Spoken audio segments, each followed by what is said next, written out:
बिस्मिल्लाहिर्रहमानिर्रहीम, अस्सलाम वालेकुम। एक तरफ इमरान खान पर फिर सख्तियां बढ़ रही हैं और दूसरी तरफ लोग फिर सड़कों पर आ रहे हैं, कारकुन सड़कों पर आ रहे हैं। रिकॉर्ड पाकिस्तान में गर्मी है, इसके बावजूद लोग निकल रहे हैं, मोमेंटम बनता चला जा रहा है। इमरान खान से अब मुलाकातें नहीं हुआ करेंगी, उनकी बहन को नहीं मिलने दिया जाएगा, दीगर लोगों को नहीं मिलने दिया जाएगा। वजह यह है कि इमरान खान ने तहरीक का ऐलान कर दिया है, अब खुद वो तहरीक को लीड कर रहे हैं। तो ये कैसे मुमकिन है कि मौजूदा रजीम ये निज़ाम मिलने दे इमरान खान के घर वालों को, दीगर लोगों को, और इमरान खान को इजाज़त दे दें कि वो बताता रहे कि इस तरह की तहरीक चलेगी, ये उसको लीड करेगा, ये करना है, वो करना है। लेकिन जो ही इमरान खान पर सख्तियाँ शुरू हो रही हैं तो लोगों में भी गुस्सा बढ़ रहा है। फिर बजट की सूरत हाल जिस तरह से नज़र आ रही है, इसके बाद वैसे ही अवाम का पारा हाई होना ही होना है, क्योंकि ये पाकिस्तान की तारीख का सबसे बदतरीन बजट नज़र आ रहा है और असरात उसके आप सड़कों पर इस तरह से देखेंगे। देखिए, लोग बड़ी तादाद में निकल रहे हैं, कारकुन निकल रहे हैं। ये इमरान खान के साथी अहमद न्याजी हैं, हर वक्त उनके साथ होते थे।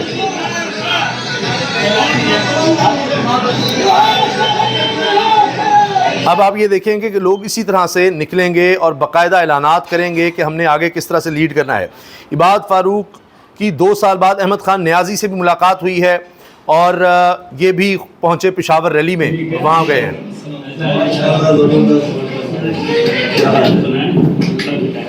देखना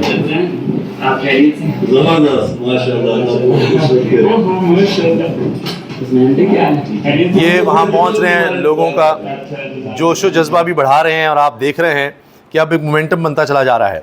इनके कारकुन कहते हैं जी, पेशावर में इमरान खान की रिहाई के लिए रैली की कॉल। अहमद खान न्याजी रैली की क़यादत करने के लिए रैली के इफ्तिताह के मकाम पर भी पहुंचे और वहाँ से फिर उन्होंने लीड किया। फिर जुनैद अकबर भी साथ थे। ये देखिए आप, ये तहरीक इंसाफ के खैबर पख्तूनख्वा के सदर हैं। सूबाई सदर जुनैद अकबर खान और अहमद खान न्याजी की क़यादत में पेशावर में रैली निकाली गई, कारकुनों की बड़ी तादाद ने इसमें शिरकत की। फिर एक और मामला जिससे लगता है कि तहरीक इंसाफ को मज़ीद सपोर्ट मिल सकती है, वो है फजलुर रहमान साहब के साथ धोखा। वैसे फजलुर रहमान साहब को अब धोखों की आदत होगी, लेकिन वो फिर अगले धोखे खाने के तैयार होते हैं। उस पर असद कैसर साहब आए हैं और वो कह रहे हैं, एक तो हम इस दफ़ा कुछ मुख्तलिफ करेंगे, बताएंगे नहीं, लेकिन ये नहीं कि जिस तरह पहले हम आते थे अब वो अंदाज़ नहीं होगा। अब हमने किसी और तरह से आना है कि हमारा फोकस अब इमरान खान की रिहाई है और ऐसा कुछ करना है कि हम इसको यकीनी बना सकें। तो अपनी तहरीक चलाएंगे के साथ, हमारे जो सेक्रेटरी जनरल है उसके साथ मेरी मीटिंग हुई, डिटेल डिस्कशंस हुई और मशावरत भी हुई। जो शायद सरकार साहब से भी बात हुई, उससे भी मीटिंग हुई है, साथ अजीज साहब से भी मीटिंग हुई। कॉम्प्रिहेंसिव प्रपोजल बनाया है और वो मैं अपनी पॉलिटिकल कमेटी के सामने रखूंगा, तो उसके बाद जो ना हम उसको इम्प्लीमेंट करके आगे बढ़ेंगे।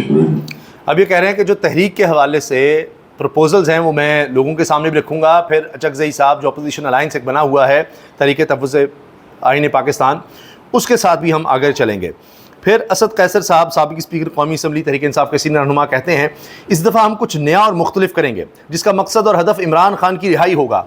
हम ना किसी खौफ और ना लालच में आएंगे। एहतजाजी तहरीक का प्लान है, GDA भी साथ होगी। अचकज़ई साहब और शाहिद खान अब्बासी के सामने भी इस प्लान को रखेंगे और फिर PTI की सियासी कमेटी से मंजूरी के बाद तहरीक का आगाज़ होगा। PTI के सीनियर रहनुमा और साबिक़ स्पीकर कौमी असम्बली असद कैसर ने ये सारा कुछ बयान किया है नईम अशरफ भट्ट साहब से बात करते हुए। फिर फजलुर रहमान साहब के हवाले से उन्होंने इंकशाफ किया कि फजलुर रहमान साहब के साथ हुकूमत की जो बातचीत हुई और जो कमिटमेंट की थी वो पूरी नहीं हुई। अब मौलाना को भी एहसास हो रहा होगा कि इनके साथ धोखा हुआ है और मौलाना कहते हैं कि जिस तरह 26वीं तरमीम का गलत इस्तेमाल हो रहा है वो इससे भी नाराज़ हैं। तो अब सवाल यह है कि मौलाना से कमिटमेंट क्या हुई थी, कुछ पूरी हुई, कुछ नहीं हुई। लेकिन इस पर हम आपको खबर दे चुके हैं कि सदीक जान ने कहा कि, और भी अब साफ़ी ये बात कर रहे हैं कि फजलुर रहमान साहब के बेटे बड़ी मुश्किल में आ सकते हैं। फिर उनकी जमात के 60-70 लोग, क्योंकि PDM के दौर में जब ये खैबर पख्तूनख्वा में वजारतें इन्होंने ली हुई थी, इतने खांचे लगे हैं, इतनी करप्शन हुई है कि राना सनाउल्लाह चीख उठे थे कि जी लगता है ये इनको कि इनकी आखिरी बारी है। और फिर शायद वो भी वजह थी कि इन्होंने अगले दौर में मौलाना साहब को लिफ्ट ही नहीं कराई, वरना पीपल्स पार्टी, नून लीग और JUI ये तीनों मिलकर खैबर पख्तूनख्वा में हुकूमत चला रहे थे और गैर आइनी तौर पर वहाँ पर इलेक्शन होने चाहिए थे, इलेक्शन ही नहीं होने दिए। तो अब फजलुर रहमान साहब को याद आता है, नहीं कहीं अपोजिशन की तरफ भी रहें, कहीं हुकूमत के साथ भी रहें, थोड़ी बहुत कैफियत पीपल्स पार्टी वाली आप कह सकते हैं। ये उमर अयूब साहब की वीडियो वायरल है। उमर अयूब को ख़जाना कमेटी में बहस में हिस्सा ही नहीं लेने दिया जा रहा था। बजट पर वज़ीर ख़जाना और चेयरमैन FBR से सवाल करने पर रोक दिया गया। कि उमर अयूब साहब अपोजिशन लीडर होंगे, लेकिन आपने वज़ीर ख़जाना औरंगज़ेब साहब से भी सवाल नहीं करना, चेयरमैन FBR से भी सवाल नहीं करना। और उमर अयूब ने कहा मैं बायकॉट कर दूंगा, और आप यहाँ बजट खेलते रहना। बायकॉट की धमकी पर फिर इन्हें सवाल करने की आखिरकार इजाज़त मिली गई। कोई वो नहीं है, क्या कहते हैं, destruction. There are tangible and legitimate questions I'm putting. Absolutely, we should do those. I am not. अगर जनाब चेयरमैन ये मेरा मुद्दा है और सारा मुद्दा है। ये तो हमने सारी जिंदगी हाँ, ये रेस इंडिया जो I have probably seen it revolve more than अरे anything. बहुत देखिए आपने भी देखे जनाब चेयरमैन, बात है प्लीज रेस्पेक्टफुली मास्किंग नहीं करना, हमें बता दें तो चले जाएंगे, फिर करते हैं बजट में पहले तो सर आप चले जाइए, that's your problem. आप इधर रेस्पेक्टफुली मैं बात कर रहा हूं आपसे। देखिए चले मैं चला जाऊँगा, मैं सवाल तो करने दें। ओहो, ये दुनिया न्यूज़ पर जो खबर चल गई है जी, बड़ी बात है। और ये उनके लाहौर के ब्यूरो चीफ, सिर्फ जुमले सुनिएगा, कोई आपको प्रोजेक्ट ऐसा नहीं मिलेगा जिसमें अरबों रुपए लगाए जा रहे हैं और मरीम नवाज़ या नवाज शरीफ का नाम ना हो। एक बहुत बड़ा स्कैंडल है जो आपसे डिस्कस करना है, वो मैं आपके सामने रखता हूँ। और फिर मलिक रियाज साहब के हवाले से बड़ी दिलचस्प खबर है। आप पहले देखिए कि ये कौम का पैसा, आपका पैसा, जो गरीब आदमी पेट्रोल डलवा रहा है वो भी 100 रुपया 120 रुपये भी टैक्स देगा। मोटरसाइकिल वाला जो 70,000 लाख की मोटरसाइकिल लेता है, महीने में पता नहीं वो कितना बेचारा 4,000 5,000 टैक्स दे देता है वो गरीब आदमी। और उस टैक्स का इस्तेमाल किस तरह हो रहा है, तो मैंने एक आपको एग्जाम्पल दिया है, आपको एक मिसाल दिया। बाकी बिजली में जो टैक्स है, गैस में, हर चीज़ में टैक्स है, उसका इस्तेमाल किस तरह हो रहा है। ये बाप बेटी सिर्फ अपने नाम के लिए उसको इस्तेमाल कर रहे हैं। उस पैसे को किस तरह उजाड़ा जा रहा है, ये आप देखिए जरा, ये देखिए। तो बजट पेश किया जाना है 5,000 अरब रुपए के लगभग होगा। उसमें देखा जाए तो 1,200 रुपए का बजट रखा जा रहा है। और उसमें जो बड़े प्रोजेक्ट शामिल किए गए हैं वो नवाज शरीफ कैंसर हॉस्पिटल के नाम से 12 अरब रुपए रखने की तजवीज़ है। लाहौर में नवाज शरीफ मेडिकल डिस्ट्रिक्ट के क्याम के लिए 6 अरब, Nawaz Sharif cancer hospital, Nawaz Sharif district डिस्पेंसरियाँ, Nawaz Sharif ये, नवाज शरीफ वो, मरीम नवाज ये, मरीम नवाज वो, सुनते जाइए। 18 करोड़ रुपए रखने की तजवीज़ है। मियां Nawaz Sharif engineering and technology university कसूर के engineering technology university Nawaz Sharif, जो पहले इदारे हैं उनका नाम भी नवाज शरीफ पर रख दो, मरीम नवाज पर रख दो। जो पहले चल रहे हैं प्रोजेक्ट्स उनके ऊपर भी, जो नए बनाने उन पर भी बस मरीम नवाज, नवाज शरीफ। इस मुल्क का नाम इनका बस चले तो ये पाकिस्तान से निकाल कर कोई शरीफिस्तान रख दे, जिस तरह उन्होंने जाती उमरा रख दिया हुआ ना रावण इलाके के नाम। इस तरह ये कोई, जिस तरह मुगलिया ख़ानदान होता था, ये शरीफिया ख़ानदान, या पंजाब का नाम तो कम से कम बदल दिया जाए, तो इसका शरीफिस्तान नाम रख दें कोई अपने पे, आले शरीफ की जागीर, कोई इस तरह का नाम रख दें। क़याम के लिए 20 करोड़ रुपए इब्तदाई तौर पर रखने की तजवीज़ है।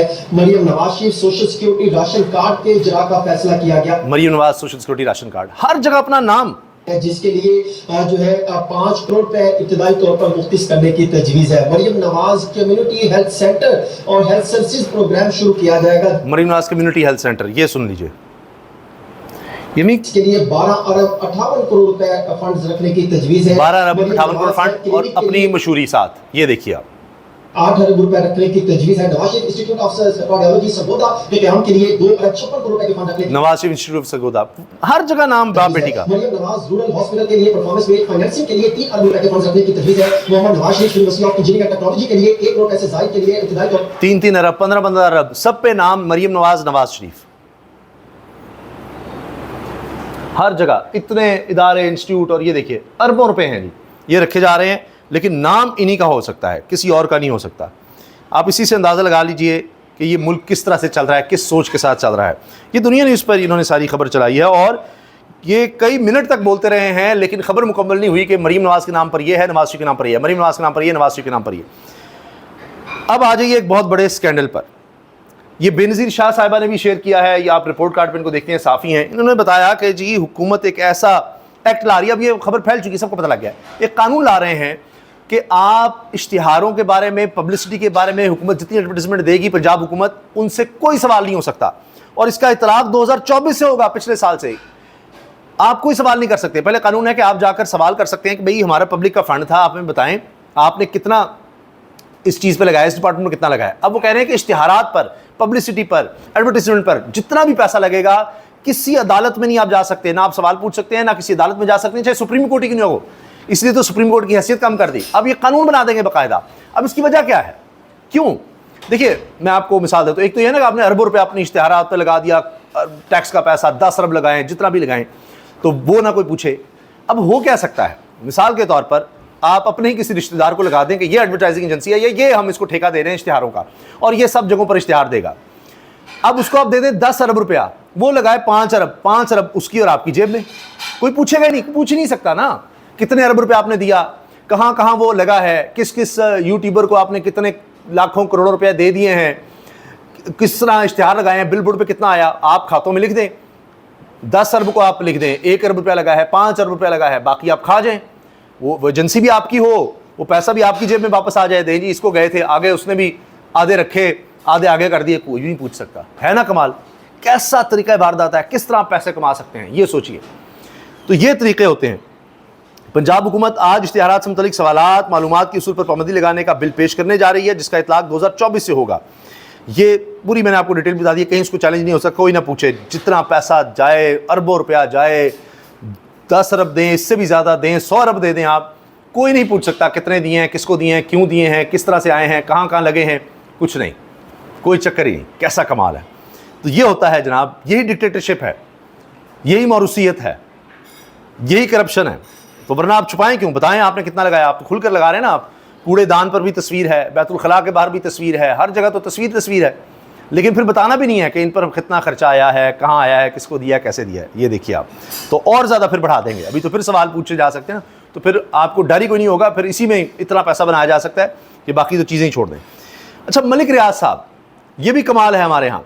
वो जज जो इमरान खान का केस तक नहीं सुनते, वही अलकादिर ट्रस्ट केस, जिसमें मलिक रियाज का भी नाम आता है कि जी इन्होंने ज़मीन दी, इन्होंने वो बना कर दी, ट्रस्ट था जी, और बतौर रिश्वत इनको ये फ़ायदा दिया इमरान खान ने कि बाहर से जो पैसा आना था वो जुर्माने की मद में सुप्रीम कोर्ट में आ गया, वो अब गवर्नमेंट के पास चला गया, इमरान खान के पास एक धेला नहीं आया, ट्रस्ट है, उससे कोई फ़ायदा नहीं उठा सकते। तो मलिक रियाज साहब कहते रहे जी मैं बयान नहीं दूंगा, अब वो केस तो आगे चल गया। तो इमरान खान का जो 2 जजेस इस्लामाबाद हाई कोर्ट के केस नहीं सुन रहे, अलकादिर ट्रस्ट केस, जिस केसेस में सजाएं दी जा रही हैं, जिसमें सीधा नाम आता है भाई रकम मलिक रियाज की थी, वो आई, उनके ऊपर कुछ नहीं हुआ, वो बाहर चले गए। अब क्या हुआ कि जी उनकी नीलामी की जा रही है, उनकी चीज़ों की, बहरिया टाउन के दफातर की। उस पर खबर सुनिए, मलिक रियाज के लिए बड़ा रिलीफ। इस्लामाबाद हाई कोर्ट ने 190 मिलियन पाउंड केस में नैब को बहरिया टाउन की जायदादें नीलाम करने से रोक दिया। जस्टिस सरफराज डोगर और मोहम्मद आसिफ का हुक्मनामा जारी, समाअत गैर मुय्यना मुद्दत तक मुलतवी। बहरिया टाउन के वकील पीपल्स पार्टी के सेनेटर फारूक एच नाइक थे। वही जजेस हैं, वही जस्टिस सरफराज डोगर, कायम मुकाम chief justice Islamabad high court, वही जस्टिस मोहम्मद आसिफ जो इमरान खान का केस सुन रहे हैं अलकादिर ट्रस्ट का, उन्होंने ही ये रिलीफ दे दिया इनको। है ना कमाल। इस पर बहुत चीज़ साफ की मरीम नवाज खान, वो कहती हैं बहरिया टाउन की आज जायदादों की नीलामी नैब ने करना थी कि इस्लामाबाद हाई कोर्ट का हुक्मनामा आ गया। वही इस्लामाबाद हाई कोर्ट का वही 2 रुकनी बेंच जो इमरान खान के 190 मिलियन पाउंड मुकदमे में जमानत की समाअत नहीं कर रहा, उसी ने बहरिया टाउन की इसी 190 मिलियन पाउंड केस में शमूलियत पर फैसला जारी किया और आज होने वाली नीलामी को रोक दिया। इस्लामाबाद हाई कोर्ट के कायम मकाम चीफ जस्टिस डोगर और जस्टिस आसिफ जो छुट्टी पर हैं, इन्होंने 2 सफ़ात का हुक्मनामा ऐन वक्त पर जारी किया। हालांकि छुट्टी पर हैं लेकिन उनका हुक्मनामा भी आ गया। कमाल है। याद रहे 26वीं तरमीम के खालिक, पाकिस्तान पीपल्स पार्टी के रहनुमा, सीनियर कानूनदान सदर आसिफ अली जरदारी का दायां बाजू और सेनेट कायमा कमेटी कानून के chairman senator Farooq H Naik Bahria town के वकील थे। तो बहरिया टाउन मेन कहाँ है, सबसे बड़ा कराची में है। जब ये बना, जो ज़मीन इधर उधर हुई गवर्नमेंट की, किसकी दौर में हुई, पीपल्स पार्टी के दौर में हुई। अब जजेस लगाने का इख्तियार जिन लोगों के पास है उनमें फारूक एच नाइक भी हैं। तो है ना कमाल। ये होता है तरीका। बिलावल हाउस कहाँ है, बहरिया टाउन में है। तो ये हो रहा है जी इस मुल्क के साथ, और अनहोनियाँ हैं, कमाल है, यही होता चला जा रहा है। इजाज़त दीजिए, अल्लाह हाफ़िज़।